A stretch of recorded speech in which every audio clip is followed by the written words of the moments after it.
من الشيطان الرجيم. بسم الله الرحمن الرحيم. والذين كفروا وكذبوا بآياتنا أولئك أصحاب الجحيم. يا أيها الذين آمنوا لا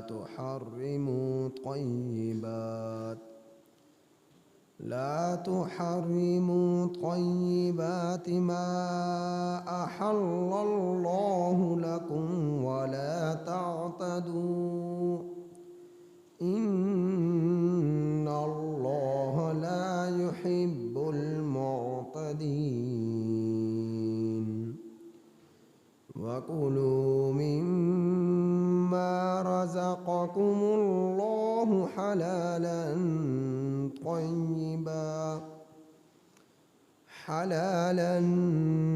طيبا واتقوا الله الذي أنتم به مؤمنون. یہ سورۃ المائدہ کی آیت نمبر 86 تا 88 آپ حضرات کے سامنے تلاوت. ان آیات کریمہ کا ترجمہ یہ ہے: والذین کفروا، اور وہ لوگ کہ جنہوں نے کفر کیا، وکذبوا، اور جنہوں نے جھٹلایا، بآیاتنا، ہماری آیات کو، اولئک، وہی لوگ، اصحاب الجحیم، جہنم والے ہیں. یا ایہا الذین آمنوا، اے ایمان والو، لا تحرموا طیبات، نہ تم حرام قرار دو پاکیزہ چیزوں کو،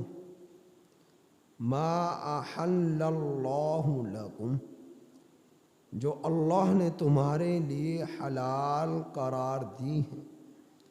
ولا تعتدوا، اور نہ تم تجاوز کرو، ان اللہ، بے شک اللہ تعالی، لا يحب المعتدین، تجاوز کرنے والوں سے محبت نہیں کرتا. وَقُلُوا، اور کھاؤ تم لوگ،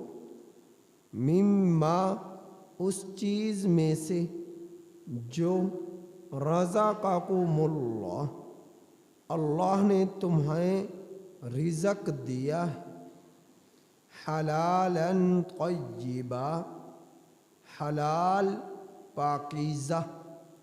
واتقوا اللہ، اور ڈرو تم لوگ اللہ سے، الذی، اللہ وہ ذات کہ انتم بہ مؤمنون، جس پر تم لوگ ایمان رکھتے ہو.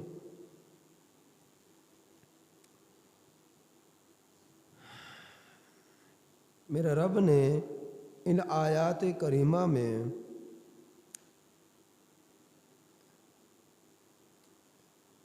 کافروں کا تذکرہ کیا اور ان کے اپنے طرف سے دین کے اندر جو انہوں نے خرافات کی اس کا تذکرہ کیا، اور ان کے لیے انجام بد کا تذکرہ کیا، اور اہل ایمان کو ایسی خرافات سے منع فرمایا. پہلی آیت کریمہ میں اللہ جل جلالہ نے ارشاد فرمایا کہ وہ لوگ جنہوں نے کفر کیا اور اللہ کی نشانیوں کو، آیات کو جھٹلاتے رہے، وہ لوگ جہنم والے ہیں. جحیم کا معنی ہے آگ جو شعلہ مارنے والی ہو. تو اللہ رب العزت جو لوگ کفر کرنے والے ہیں، کفر اختیار کرنے والے ہیں، اللہ کی آیات کی تکذیب جھٹلانے والے ہیں، ایسے لوگوں کو ایسی آگ میں داخل کرے گا جو آگ شعلہ مارنے والی ہوگی، یعنی جہنم میں۔ اگلی اور اہل نصارہ جو ہے، اصل میں ہوا یہ تھا کہ اہل نصارہ میں جو پادری تھے، ان کے علم والے لوگ تھے، انہوں نے اپنے اوپر انڈا، مچھلی، گوشت، ان چیزوں کو حرام قرار کر رکھا تھا کہ یہ چیزیں ہمارے لیے حرام ہیں، جبکہ اللہ جل جلالہ نے ان چیزوں کو حلال قرار دیا۔ امت محمدیہ علیہ الصلوۃ والسلام کے لیے بھی اور اہل نصارہ کے لیے بھی یہ چیزیں حلال تھیں، لیکن اہل نصارہ میں اس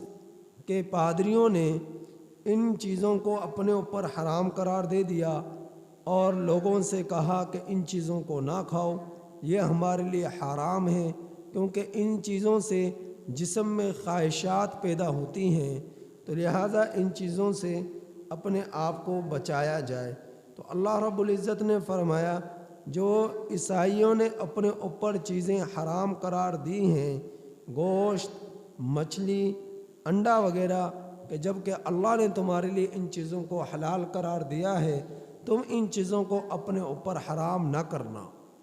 کیونکہ اللہ نے ان کو حلال قرار دیا ہے۔ تو اللہ کے حلال کردہ چیزوں کو اپنے اوپر حرام نہ کرنا اور اللہ کے حرام کردہ چیزوں کو اپنے اوپر حلال نہ کرنا، یہ اللہ جل جلالہ ارشاد فرما رہے، یا ایہا الذین آمنوا، اے ایمان والو، لا تحرموا طیبات، نہ تم حرام قرار دو پاکیزہ چیزوں کو، ما احل اللہ لکم، جو اللہ نے تمہارے لیے حلال قرار دی ہیں،